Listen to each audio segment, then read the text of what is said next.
muli pong sumasa inyo ang Tapatan, ang 2025 Candidates Interview, kung saan atin pong kinikilapis ang mga kandidato na gusto pong magsilbi sa ating mga mamamayan. Ang pangalawa po nating panauhin, walang iba kundi si Ginoong Ben Tulfo. Kuya, magandang araw po sa inyo. Magandang araw, maraming salamat sa pag-imbita niyo sa amin dito, particular ako sa iyong sikat na programa. Whether digital or sa mainstream, it's an honor na maimbita. Ganito po natin inuumpisan yung ating panayam kay Ben Tulfo. Ang tawag ko po sa kanya pag may message ko kaya, Kuya Ben. Ayun. Kasi naman pa, tama-tama, dahil 69 na siya, ako 49.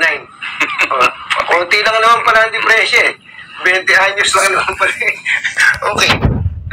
Ang unang tanong, I'm sure na tanong na po tungkol sa pagtakbo ninyo, natanong na sa iyo ng ilang beses. Bakit ba kayo ay namamayan pag na kayo sa broadcasting, ang dami ng natutulungan ng mga tao sa larangan na meron kayo po ngayon for how many decades? Ba't kailangan po yung puntahan pa ang Senado na sabi nga nila, ang politika ay napakaduming larangan sa buhay. May iba pang sangay, House of Representatives.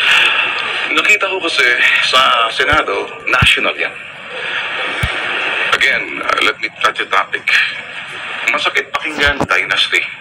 Tatlo na kayo dyan, nag-uupo na kayo. Unang-una, walang baluarte. Gobernador may baluarte, congressman may baluarte, mayor may baluarte, lahat may baluarte ka, may inaalagaan ka, magpapalit-palitan lang kayo, pamilya. Hindi mo pwedeng gawin sa Senado. National yan.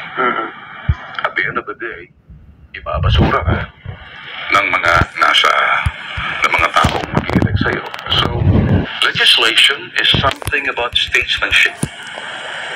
So now, ibang klase ito sa ginagawa natin. You are in the media, magkapatid ka sa industry. What you're doing now is seeing the truth.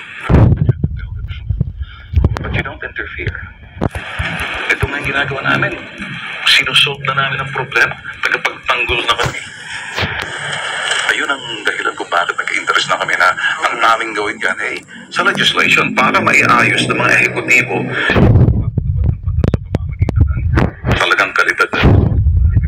Kayo na po yung nagbukas yung tungkol sa tatlo na kayo dyan.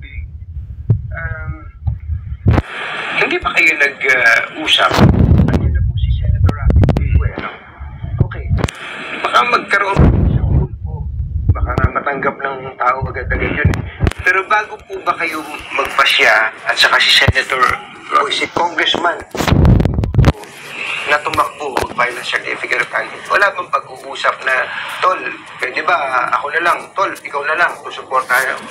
Kwento nyo nga sa amin kung merong ganyan ang ginagawa ng mga dynastiya. Opo. Nag-uusap-usap, pag tumakbo siya, ganito, ganyan. No.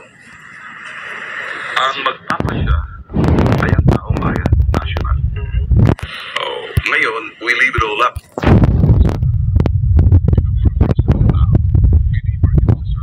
Yung pinakasaysay ng demokrasya natin ay sa pamamagitan ng election. Doon ka manalo. Majority wins. So, tatanggap ko. Kung hindi ako tatanggapin, so, there's nothing wrong with that. Hindi ko pagpipilitan. Ayaw ko naman mangyari na nakikita ko yung advokasya ko na hindi ako pwedeng tekmahan. Si Rafi is a man, he's the man. Si I'm the man. As far as we're concerned, we do not interfere and tell you. May respeto ako kay Rafi. In the same manner, may respeto rin sila sa akin kasi una, mas kumaya nila ako Mas higher ang wisdom ko sa kanila. Wala palang usapan kung sino. Walang ganun. Well, there were discussions, in fairness. Nagkaroon ng pag-uusap. Si Rafi neutral yan. So, kami ni Erwin nagkakaintindihan yan. May iba kaming mga kapatid. Ako minsan, hindi naman nila intindihan. So, may kumukontra. Pero wala doon sa tatlo. So, may naman doon na parang, yun ang sinasabing dynasty. Why are you deciding for me? Parang hindi ba ganyan ang dynasty, political dynasty? Toy, ako muna, kapatid mo, pagbigyan mo what? That's what it is in the dynasty. You decide on korte mo, distrito mo to eh. You can't do that sa Senate.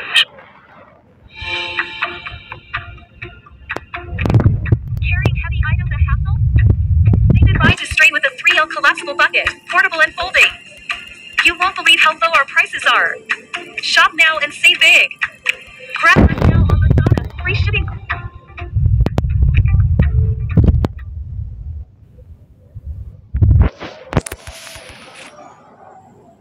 So, ito, tapatang tanong ko.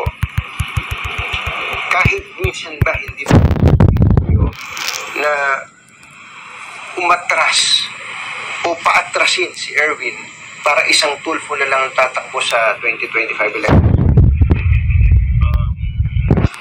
Ako naman kasi very positive ako. Kung nagawa namin sa P3, sa industriya ng media, ano ba naman itong Senado? Fourth estate ka. Let's just say the first estate is judiciary, second estate is legislature, the third estate is, sabihin natin, executive. Fourth estate. Ano ba kakaiba ng fourth estate doon sa tatlong institusyon na yun? Ang magkakaiba lang, hindi nakikialam. Atheist, agnostic yung media. Walang pananampalataya sa tatlo. Pero para sa akin, so kung kami lording it over doon sa fourth estate, it doesn't really matter kung gugustuhin ng tao. So kung gugustuhin ng tao, ang tao rin ang magbabasura sa amin. And as far as pag-uusap, may respeto kami sa tao. Hindi ko pwede sabihin, Tut, matras ka na. Or si Tulerwi, matras ka po yun rin. So, walang nagpapatras sa amin kasi nakikita namin. So, siguro, totoo yung sinasabi nila, kinakain namin ng boto, nahahati lang. Pero, nandun pa rin kami sa taas, 1 and 2. It doesn't really, so it's not a question ng paramihan ng boto eh. The question is, ilan ang Tulfong papasok na magiging tagapagtanggol ng magkatao? Walang boses, walang kalaban. Sabi niyo nga kanina, si Senator Raffy is his own man, you are your own man, ganun din naman si Erwin. Anong makikita namin pagkakaiba? Okay. After June 30, Senador Ben Tulfo ka na, Senador Erwin Tulfo, Senador Raffy Tulfo. Anong pagkakaiba ng magiging style niyo? Gusto kong sabihin, bago ko po itanong yung bagay na to, na ang Senado po ngayon ay nasasabi ng parang lugar na ito ng parang sila na yung prosecutor, sila yung judge. Nakikita nyo naman yung mga committee hearings. Anong magiging pagkakaiba ng isang Ben Tulfo sa iba pang Tulfo at siguro, for that matter, sa iba pang mga senador? Matalas ang mata ko, kaya ako nakasalamin. Nakikita ko ang problema, nakikita ko ang broken system. Kaya kong sumunod sa sinasabing decorum. For your colleague. So, decorum yan. I can check my demeanor professionally speaking pagdating doon sa sinasabing legislature. May decorum yan. May demeanor yan. Merong the way that you should act. And I can understand that. So, iba. So, when it comes to, sabi nga natin dito na pagkakaiba, I can only speak for myself. Iba ako because passion. Okay, articulate. Iba yung mga research team namin. Nakahanda kami. Pinagplano na namin to because for the last 22 years, nakita na namin yung broken system. Naging kabahagi na kami.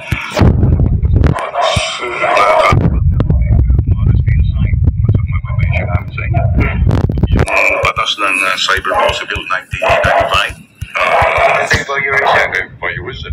Na kasama kami sa APASO rin lately. Napasa rin yan because of that committee chairman na biglang iglap lang nawawala yung mga pera, mga daming pumupunta sa amin. Napalakas pa namin yung sinasabing human trafficking that we started, napalakas namin.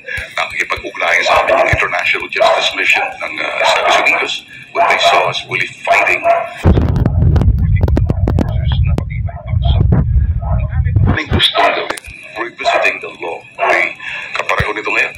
Total, pinag-usapan na ang pagkakaiba natin. Hindi ako naghanap ng trabaho.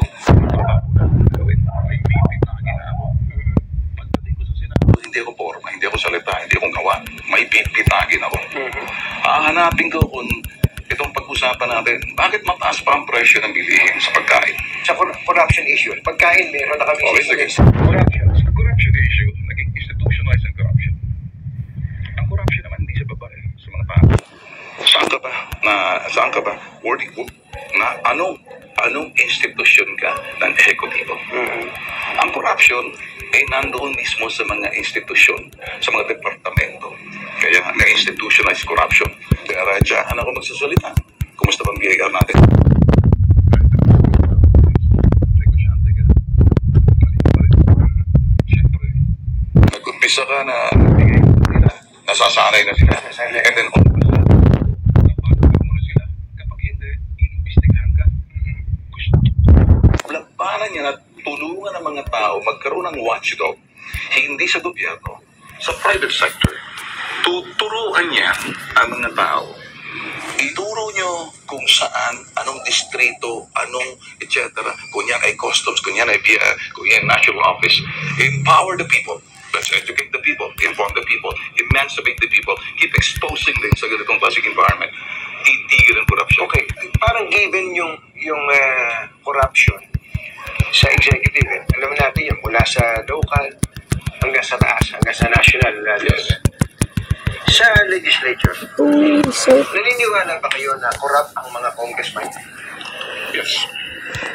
Anong basis niyo po? When I say there are corruptions, let's just talk about doon sa mga extraordinary expenses, which is extraordinary fund, which is support barrel. Daya, tinalo. Aligo na ako.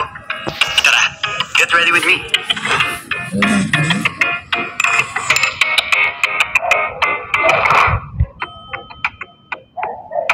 Nakadito siya tikiras.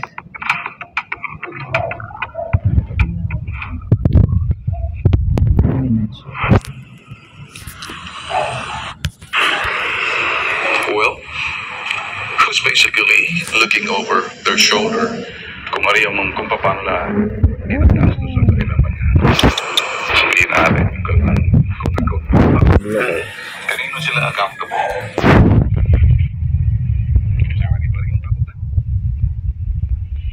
That's why. Make them accountable. Because when there are no accountability, sila na, lahat sila na ang Diyos. Sila na mag-decide sa buhay mo. Well, do you want this country being led going to socialism? Sanayin mo, pandering.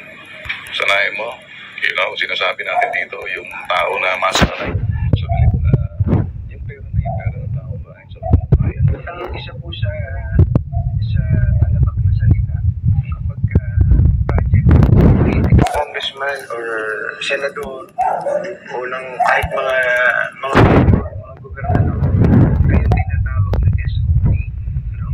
SOP. I'm sure, alam niyo yun. Meron ba kayong iniisip na paraan para matigil itong bullshit na SOP? It's something na ayoko makasagin. So at this point in time, gusto ko lang ang mga tao mag-isip. Let's empower the people. The people are the boss. The citizenry and the government must have a very good partnership. So empowering the people, exposing them, tulad ng sinasabi mo, meron bang paraan kung paano natin siwata or itong mga SOP? Well, some people will defend. Some legislator will defend kung anong ibig sabihin ng SOP. Okay? Because the SOP they would use for common good, their definition. But the others, manakaw talaga. Kahaman talaga. Patay gutom talaga. Ginagamit na ipatapos yung proyekto binibenta ng kaluluwan nila. Hindi ako nagtuturo. I don't want because papasok ko sa legislation. Total, nabanggit nyo na yun, sana pupuntahan ko eh. Kung ang isang congressman tumanggap ng SOP mula sa isang project, say, Please guys, 10% vote this or kind of 50% person, or Bench 20% of the total Senator. project cost. Pero sasabihin niya, ito naman ay pinagtutulong ko sa mga constituents ko. Nagpapakanyag, nagpapalibing, at kung ano-ano pang tulong. That's fine with you. Parang you're saying the means justify the ends. Yes.